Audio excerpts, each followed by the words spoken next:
Hello, hello. Hi, everyone. I say this every week because it's true. Very, very excited for today's episode and taping season 2, episode 9, leading from behind inclusion and equity through HR and talent for the Fearless Futures podcast. If you have been listening thus far, my voice now sounds familiar to you. It is Sable Lomax, pronouns she and her, and I'm the Chief Relationships Officer at Fearless Futures. And today we get to talk to Twanya Hood Hill and Fiona Mullan. And I am really, really excited for this chat for a few reasons. And this will be new to Fiona and Twanya, but I swear it'll all make sense. So we've been chatting with leaders this entire season who have different responsibilities and roles within their respective organizations globally. And one interesting point that has come up, and not necessarily every episode, but in many of them, is the role of HR when we're talking about all things equity and inclusion and what that means. So I think it's really, really neat that we get to sit with women who've had dynamic, long-term longevity experience in the HR world, in large organizations, various responsibilities, who can bring that lens to the conversation. Because HR, as you all know, has an interesting rep when it comes to, in general, but particularly when it comes to anything related to inclusion and equity. And I'm just really, really excited to hear you all's experience and insight, opinions, and input, just from your background and your experiences, be it as a professional, but also as a person in this space. So before we kick off, I'm going to read your bios. I hope you don't mind that. So beginning with none other than, I'm going to read this. So if my eyes are looking down, it's because I don't want to mess this up, is Twanya Hood Hill. So pronouns are she and her, and Twanya is the Vice President of People and Culture at TechSoft 3D. She has enjoyed a 30-year career leading learning and organizational development functions across a variety of industries at companies like Target, Genentech, Gap, Enterprise Financial, and Facebook. Twanya also has entrepreneurial experience as an external consultant, owning her own practice and being co-owner of a Minneapolis-based consultancy. Fiona Mullan, she and her, joined Bloom & Wild in September of 2022 to build their people and talent strategies and support their growth plans. She has spent her career in the U.S. multinational technology industry, where she has led international human resources and recruiting functions at companies including Ding, Facebook, Microsoft, and Accenture. Fiona was also chairperson of Fast Track to IT, a nonprofit organization, and sat on the board of Make-A-Wish Ireland. Ladies, you have quite the resume. How are you both feeling and doing today? Terrific. Happy to be here. Thank you, Sable. Likewise. Okay, I've asked this question of everyone. And Fiona, I'm going to ask you it first, and then Twanya, you can come in right after Fiona. No pressure whatsoever. But when we think about all things equity and inclusion and your experiences, and you might have more than one answer, so feel free to just choose one for the moment or slide into, up to you. I believe in breaking rules sometimes. If you had to choose a mic drop equity learning moment that you've had in this journey of equity and inclusion, what would that be? Many. Some for myself, but the one, and I guess more relevant to the conversation we're about to have in my own job, and I would say over many years with many wrinkles gained along the way, is a conversation I had with somebody many years ago when I was a kind of mid-ranking HR manager working on a number of programs that we were trying to develop. And at the time, which would not be unusual in HR functions, you're trying to find the best possible solution in terms of a program for what I would have planned at the time as being, impacting positively the majority of employees. In other words, you get In this instance, it was some changes we were considering to our pension program or 401k program, as you might imagine in the US. And I was gauging employee input as to how we might think about this. And I'll say now, I was not really gauging employee input. I was trying to, in advance, defend what I knew was going to be the solution that was approved. And I remember a conversation with a lady whom I thought I knew pretty well. And she was challenging to me in how I was thinking about the design of this program. And I remember her words because I really didn't have a response for them. And she said, Fiona, what you're doing completely excludes me in how I'm living my life. And I said, well, how do you mean? Like, what we have is a pretty fair program for everybody. We can't cover everybody's needs, but we think this is kind of, where we're at in the market, and we're pretty good with other companies, and all the usual defenses you pull out of your armory for explaining why this is the right thing to do. And she said to me, my partner is female, and because we're not married, it was in the days before same-sex marriage, I'm not eligible. My partner's not eligible for any of the retirement benefits that we have to offer. And, I'm 10 years away from retirement, and that means we're pretty disadvantaged. First of all, I didn't know that she was in a same-sex relationship. That was the first thing. And she had to disclose that to me in order to make her point. Mm-hmm. And the second thing, I realized that, her needs were not being met, and that it stood with me that my modus operandi in serving up the majority of employees, what I thought was like the fair thing to do, was actually quite the opposite. And then the second thing was this burden that she was having to undertake that other people didn't. And I didn't have the language at the time to understand it in that way, but it just made me kind of close myself inside and realize like I was kind of embarrassed and ashamed. It's probably shame is probably the word I felt at the time. And it stayed with me in how I thought about other solutions since then. And then since then, we have had a lot of discussions around equity, because the language of equity at the time actually wasn't very current. Fairness was probably the one we were using. I was certainly using a lot. And so that just human experience, I guess it just humbled me and gave me enough shame to really rethink how I was approaching some of these solutions. That's definitely one of those incidents that just like sticks with you. Thank you for sharing that, Fiona. All right, Twanya, no pressure. Equity mic drop moment. I'm sure you have a few. It's interesting for me because I do feel like I've lived my life through, in some ways, a diversity and inclusion journey, right? Like I've lived my life along the journey, and I feel like I've always been aware of difference because of that, right? But what I recognize, and this was a long time ago. This was early in my career. I was manager of a learning and development team at Target Corporation, and I remember I did a lot of the diversity training, and it was literally called diversity training. I mean, it was, we weren't even talking about equity yet, right? Inclusion was a new term, right? It was really diversity at this time. And I recall being in conversations with participants and really good, robust conversations. And for me, it wasn't a specific mic drop, but it was a pivotal time where I realized that there's no hierarchy in dimensions of diversity, right? That I think before that, I thought that because I dealt with race and I dealt with gender, that those had to be the most critical.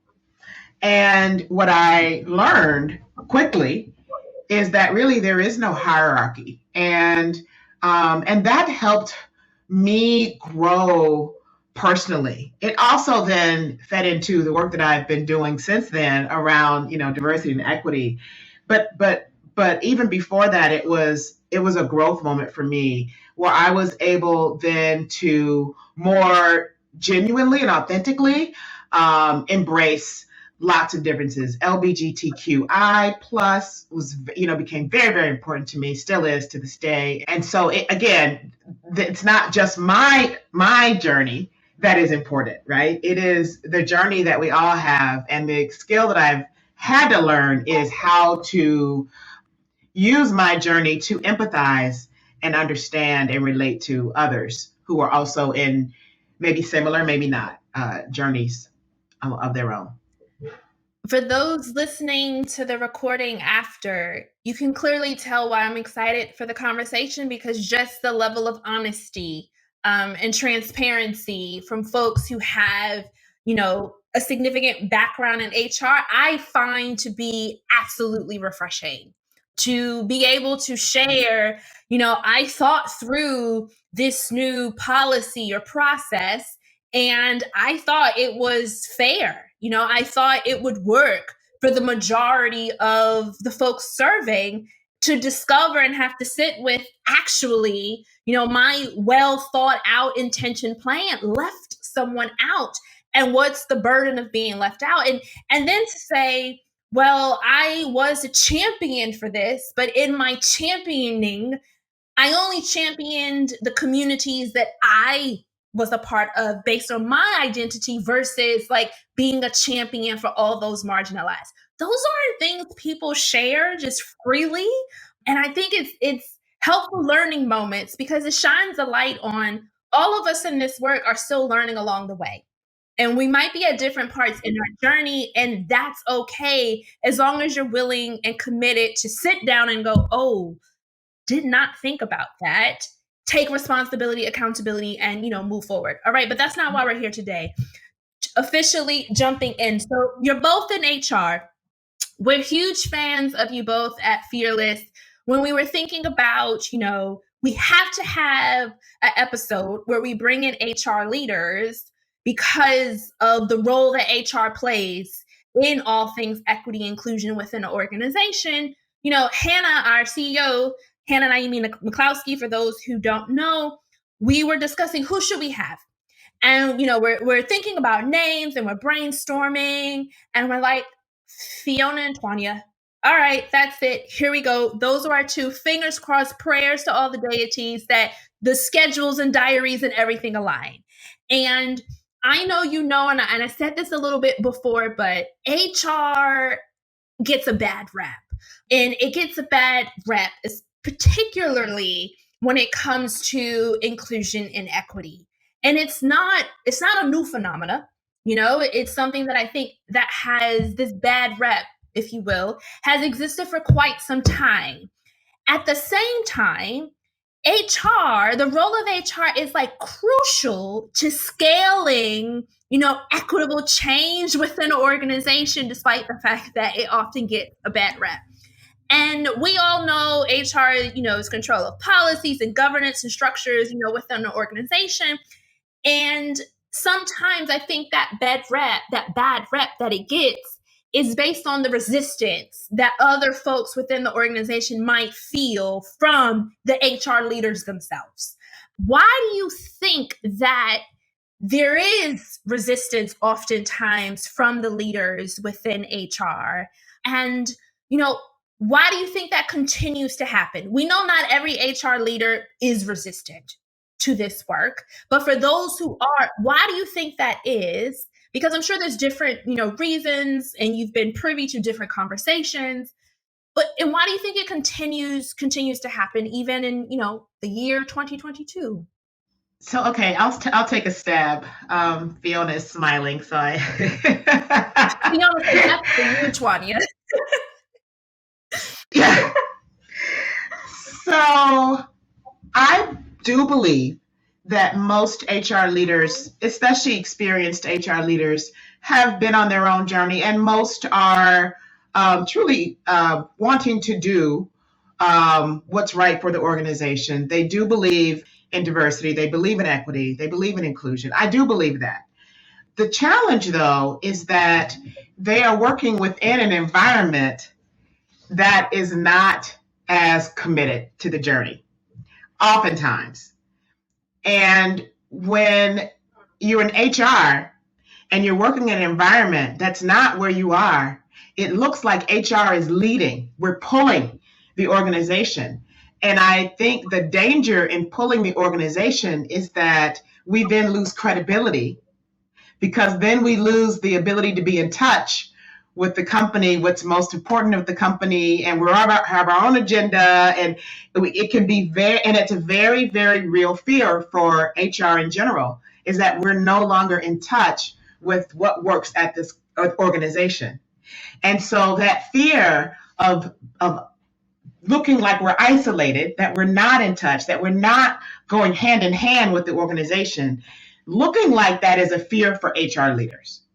And so oftentimes you see people resist some of the more radical, I don't know if radical is the right term, or maybe more intentional change, because they don't want to appear out of touch with the very company that they are committed to serve.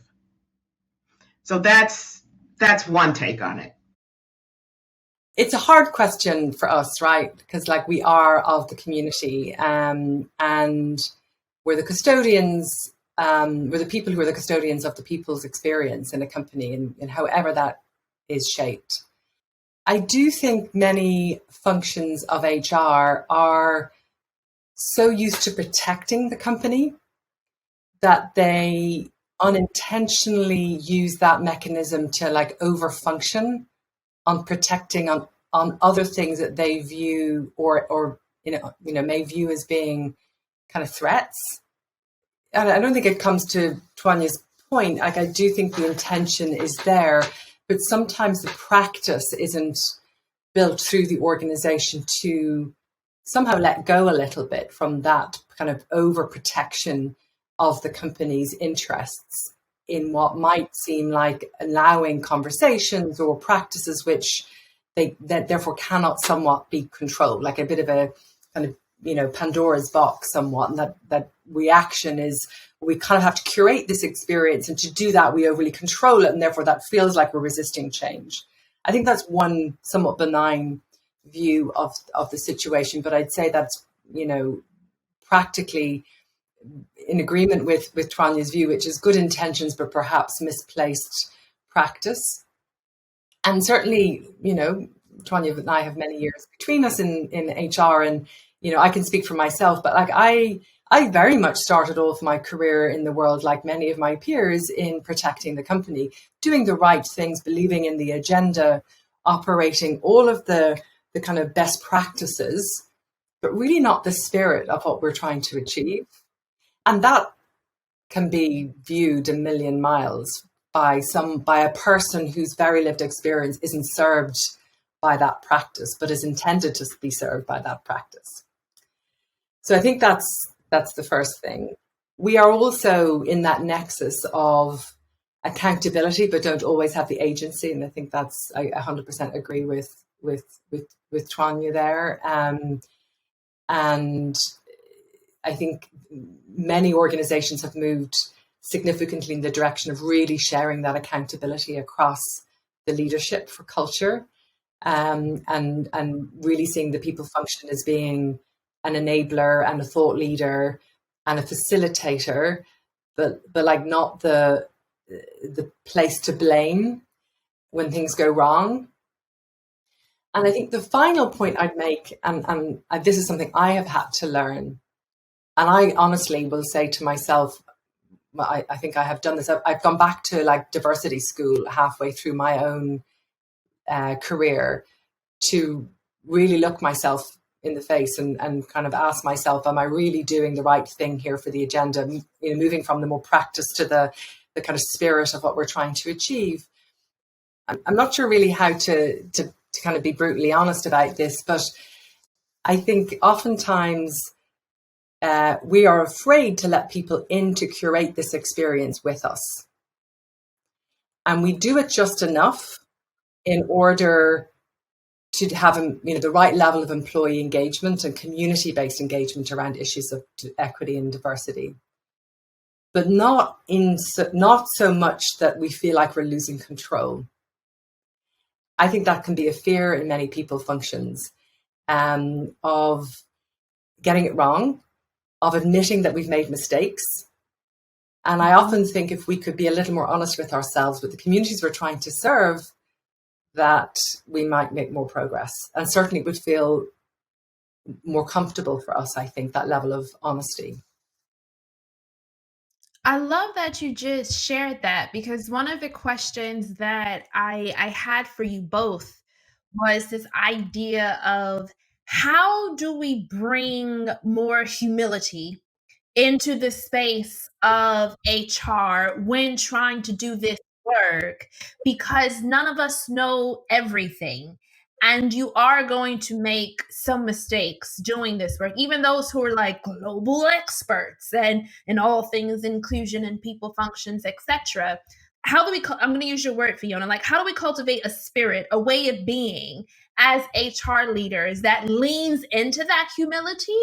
So, we're holding that we're responsible for this, but recognizing that we are humans I'm saying we as if I'm in HR, but that, it's comprised of human beings trying to do this work. Like, what would it look like to bring humility into this space? Because I'm just thinking about that last bit you said, Fiona, where, I'll collaborate, but only, within a way that I still maintain a certain level of control. What would it look like to kind of release that a little bit? What does that require to go, you know what, HR, we can have some humility in this space? I mean, I think first of all, it's about acknowledging it, that not everything has to be defended. Like, it's going back to curiosity. Why? Understand. Like, and I'm so not perfect at this, by the way. Just to be clear. Because when you're busy and you're trying to achieve impact, you want to move fast. And in a way, I think we're asking of ourselves to move a little slower, to understand more and bring more people into the discussion. And like, that's, in a way, it's the same principle of change, right? Like, if you want to drive really good change, you engage the people you're trying to bring on the journey in really meaningful ways. And so I think, like, practically speaking, it is about bringing people into the real tensions that exist in trying to design things that meet really diverse needs that sometimes appear like they're in conflict with each other. And to share maybe some of the burden of that challenge. Thank you for that. Twanya, as Fiona was talking, question came to my mind very much in line, but if we had to set the conditions for HR leaders to lean into a space of humility, but also to go, we're human beings, trying to do this. So we are going to make some mistakes. If we step out of the people function in general, what would, and this might come from senior leadership, this might come from overall organizational culture, what have you, but like, what conditions would be necessary for the HR leaders to feel as though they could lean into that humility based on your experience? Yeah, it's I think the answer is shared accountability, shared ownership. That it is not, and I say not in all capitals, not NOT, the HR, it's not HR's job to make our culture and environment an equitable one, an inclusive one, right? It's, and so I think 100% what Fiona said, completely agree, is the first step is acknowledgement, publicly acknowledging that we don't have all the answers. It's our job to help lead the way, but we don't have all the answers. We expect to we're going to source the answers through all of us coming together. That's one, is the acknowledgement. But then the second piece is, and again, we may be even the thought leaders. We may even have information, but we don't have the answers. The answers are in this organization. And I would say, you were asking about, well, how do you work, with the senior leaders and that kind of thing? It is all about sharing the accountability and sharing the ownership. And when in organizations where I've seen that really feel truly inclusive, right? They're not just putting programs in place. They're not just saying things. It really feels that way. It's because every leader, owns Mm. owns the work, owns the effort, Mhm. owns the learning. And that the humility that you talked about is required for HR. It's not that HR professionals want to be the experts all the time, but because we bring the information to the organization, we might bring the challenge to the organization. They look then to us for the solutions. And so we want to, oftentimes, I feel this tension of getting out of the way. Like, I don't want to necessarily be, the one carrying the flag. I want to be there pushing the organization along. Let's go together. And so it's changing that mindset, even as to what is the function of HR? What is our role? Mm. And having people and leaning into the fact that our role is not necessarily to be the experts. Mhm. Our role can often be, again, marching along, maybe starting to plot the path, but then on the path with the organization, Mhm. not out in front of it necessarily. So I think there is a level of humility that we absolutely have to adopt. I also think there is a level of kind of bad term, but cutting the cord, right? Letting the organization do, and not assuming that we have to, again, protect everything. Again, that was another great word that Fiona used. We don't have to protect. We can actually go through this journey together, and we can figure it out together, and we can make mistakes together.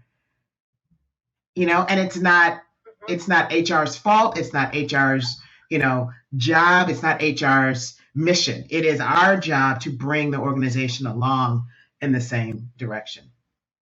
With my exec team members, right? Mhm. They look to me to do certain things that are HR related, Yeah. right? And unfortunately, in many organizations, equity and inclusion are HR They're tucked under HR. related. Yeah. They're not. We know that, but that is where people go. And so I am always having to re-say, no, you guys own this. Own this with your teams. You're accountable. You can make these decisions. You go for it. And allowing people the chance and the space to do that. I love that you've raised the question, what is the role of HR? What is the purpose? And then tying into that, the idea of shared responsibility of this work, equity and inclusion work, across the organization. Because when just pulling out and doing a macro view, if you will, like you said, Twanya, oftentimes I do not have the math, but let's just pretend 8 times out of 10, all things equity and inclusion are tucked under HR. And then if HR has a bad rep, and then everyone views HR as being solely responsible for organizational culture, I am no Michelin chef, but it does sound like a recipe for not reaching desired outcomes. So based on, your experience, what have you seen done well, or maybe, conversations you've had yourself with other leaders who do not sit in the HR people function to say, actually, this is a shared responsibility across the organization if the goal is to prioritize equity and inclusion. Because if it only sits with us, we're never going to end up being an inclusive organization. The roots might sit with us, but the branches and the leaves do have to go elsewhere, for lack of a better analogy in this moment. And not just shared responsibility, but shared accountability. But I'd love to hear, how have you seen that level of sharedness, be it responsibility or accountability, change the ways in which, HR is able to move through the different, goals and desires to have, an equitable workplace? I mean, I have a couple of examples, one less good, one better. Obviously, ideally you want everybody to be contributing, because if you take the principle that everybody is a leader in the company around culture, not just leaders who have power of organizations, then obviously you want to invite everybody into the conversation, because there's, agency there, and it begins, I guess, a bit of a virtuous circle through the organization. But at the end of the day, equally, we really want to share that responsibility with leaders who do have organizational power, and their shadows are cast very widely for good and bad reasons, we know, and people do things as a consequence of what they say and don't say, do and don't do. So that's really important. I guess my bad example is one where that accountability was really high on the part of organizational leaders, but with hard edges, in that there were repercussions for things not happening that leaders didn't do around D&I, and it was all of the practice and none of the spirit, and progress, like impact made on metrics, but no impact made on culture. Well, sorry, probably impact made on culture in terms of the organization became more diverse, but good progress in the short term, not progress in the long term, probably is the best way to describe it. And then there's the leadership accountability, whereby somebody goes on a journey with you around what does that mean for them personally, and begins to connect with it, and go through that kind of journey of recognizing privilege. And let's face it, most senior leaders are middle-aged white men, and in my experience, and so with good intentions, and I'm not trying to be critical here, but with very good intentions, and so there's learning there to be supported on the part of HR, and that partnership that we have with the exec team or the leadership team, however they are constructed in an organization, but finding the hook to bring them on that journey is sometimes I'm not the best person to do that. I have a kind of wear the HR title. Of course, I'm going to say certain things, but I guess the route to that sometimes can be around connecting a group of leaders or a person with people who have other stories, and kind of taking steps that help someone begin to understand that there is a journey for them to undertake, and bring that into their own leadership of their organization or the entire organization. Mm-hmm. And that helps them with a narrative to connect with people's experience, even though they can't from their own lived experience, but they can from the organizational experience. And that going that route, which is longer, messier, much less comfortable, and much less sure of the success on the metrics, in my experience, is much more impactful in strengthening Mm-hmm. culture, in that you're inviting more people into the journey with a leader, and therefore it's more sustainable on many shoulders than on the shoulders of the HR person or team. So I think for me, and obviously working with Fearless Futures, who've very much been part of my work with leaders, that has been very powerful. It doesn't always work with everybody. It can lead to somewhat tough conversations with people, but it certainly would be the way I would travel in the future. I love that you just highlighted the idea that it's not necessarily the nicest, cleanest, well-paved journey, because I think that's oftentimes an expectation for this work. It's like we need some quick wins. We need it to be smooth. We don't want to ruffle a bunch of feathers. We want everyone to be happy and pleased. And this is the goal at the end. And it's like, wow, that's really understandable. But that's normally not how this works. This work is messy. It is uncomfortable. It does require multiple iterations. It does require some reflection, often personal reflection to figure out, where did I go wrong? What could I have done differently? And just highlighting that when you do go that route of leaning into discomfort, leaning into a couple of windy roads versus a straight, narrow path, the change that's possible on the end. I think there's something powerful to saying this is not on us solely because of our title within the organization. We all have to own this work. We have to own this transformation. So shifting gears just a little bit, but there is some overlap here.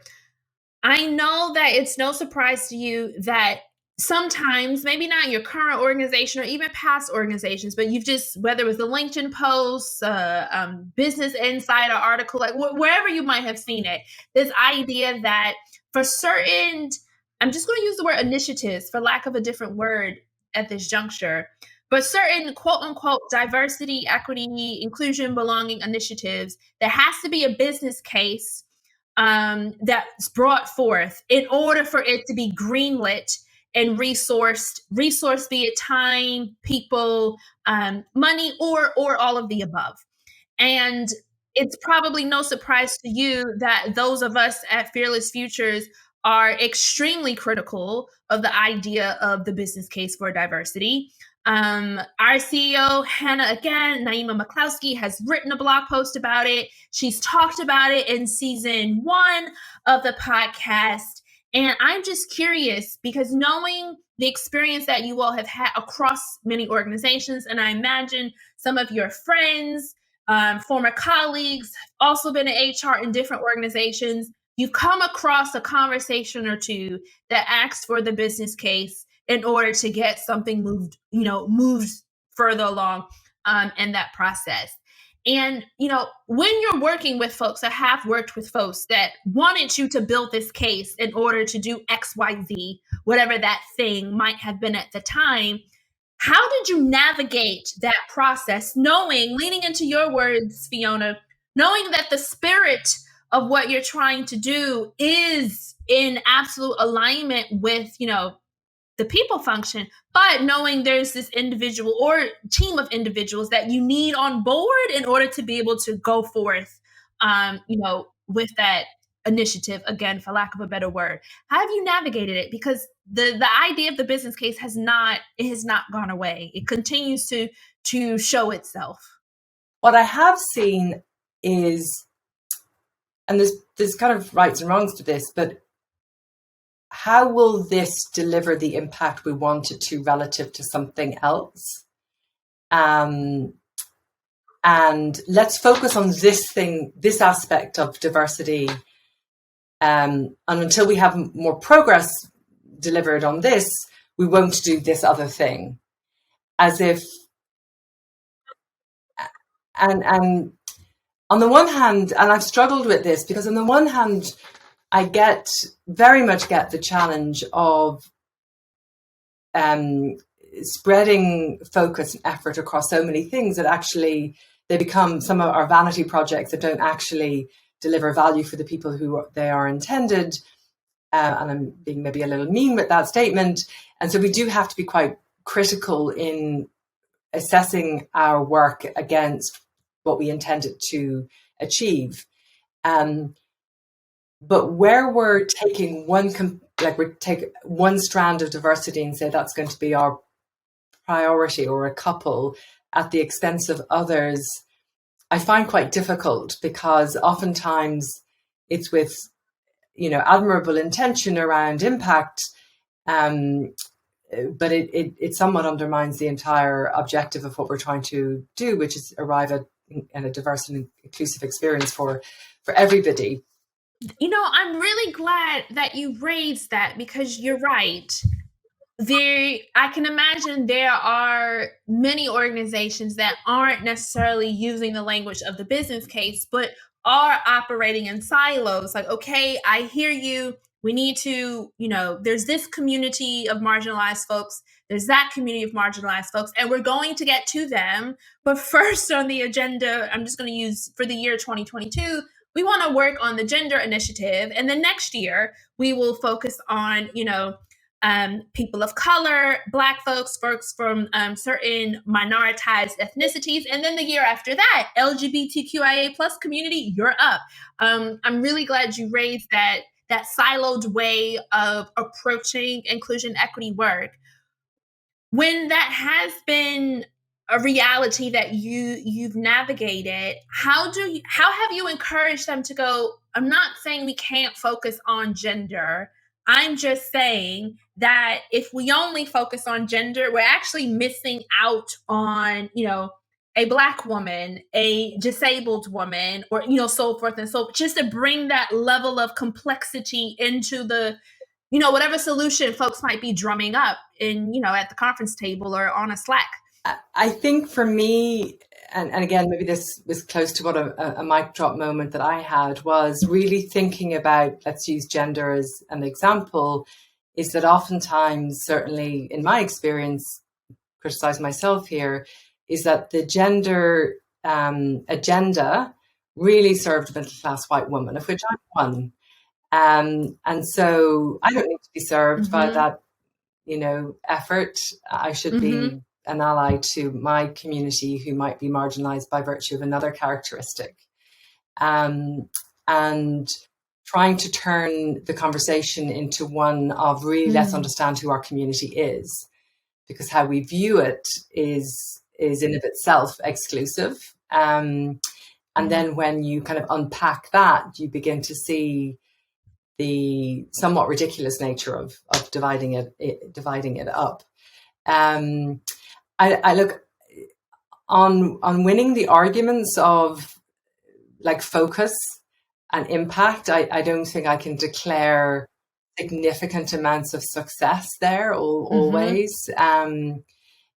Boards want to see material progress on numbers, and executive teams want to deliver on those numbers. External stakeholders like the press and our employee groups also want to see material improvement on those numbers, and rightly so. And just the unintended consequence of that is not as understood, in that it tends to narrow the focus on very specific levers that deliver on that. And I think as a function, we need to just watch for those unintended consequences and try and bring back on the table with leaders that we need to do that. And I like that and, because oftentimes folks don't, and I don't want to generalize, but there are instances where people can find it difficult to hold, two things at the same time. And then if you feel tension between the two of them, trying to figure out how do you reconcile those two things. And if they can't be reconciled, being really, really clear in, if we make a decision, whatever that decision may be, are we clear about who we're prioritizing and what's being prioritized in that decision being made? Not easy things to do by any means, but just being really clear on, if we do this, then this is what we're communicating, to the rest of the organization. If we do this, this is what we're communicating. Like, what's the messaging and comms around that? I just wanted to say that the business case, the reason that I reject the business case, and it has taken me a long time to figure out how to get the right words around it, but the business case is just that. It's facts, it's numbers, it's business. But for me, in order to get to true equity and inclusion, you need to have empathy and you need to have some feeling in there. And that if you can't experience and feel the need for this, then you'll never get there. If it's a piece of paper, if it's a chart, if it's an Excel spreadsheet, it's never going to get you to true inclusion.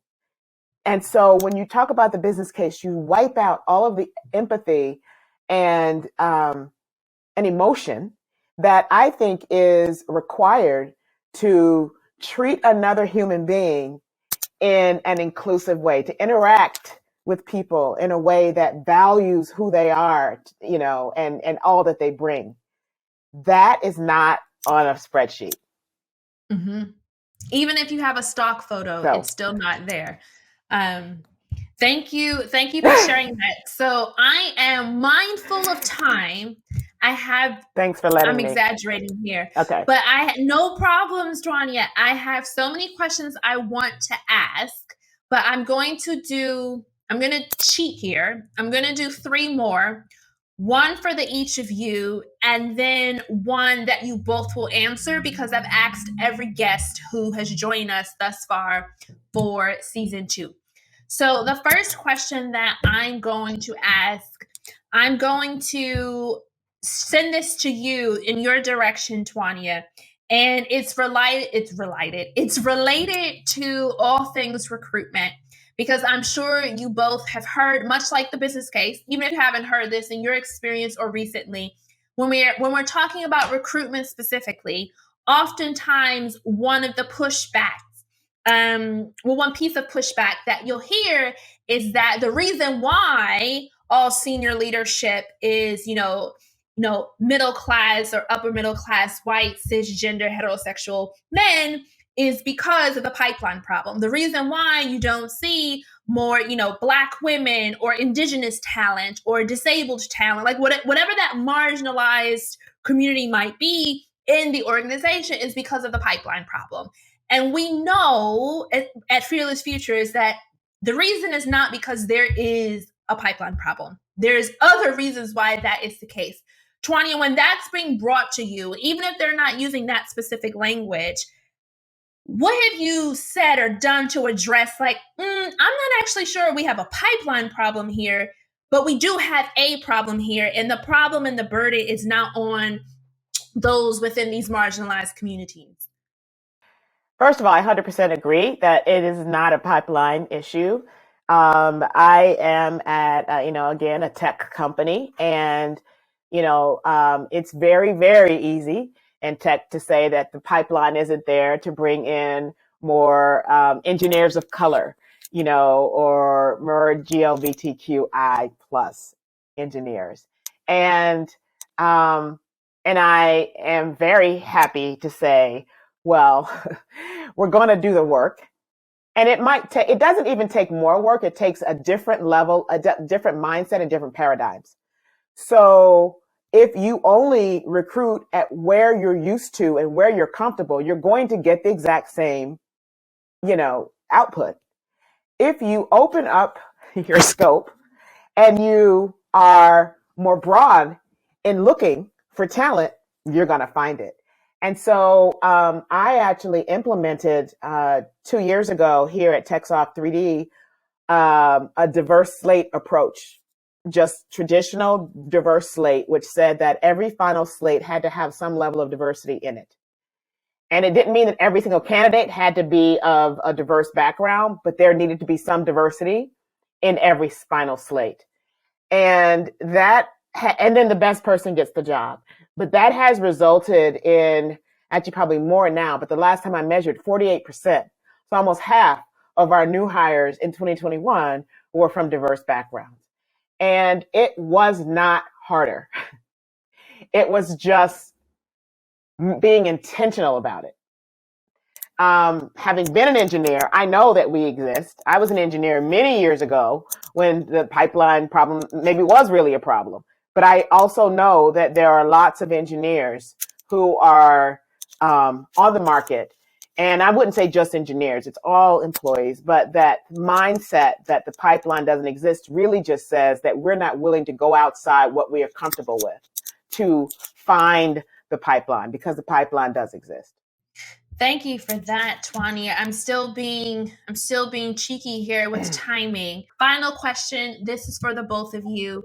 If you could have dinner, breakfast, lunch, a meal, let's just say a meal with anyone in the equity and inclusion space, be it past or present, who would it be and why?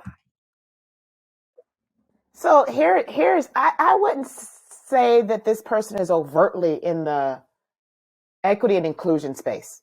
She is a producer, and she has brought, in a beautiful way, and in a very inclusive way, she's brought to surface stories of people of color. And again, in the most beautiful way. She's amazing. And her name is Ava DuVernay. I knew you were going to say Ava. And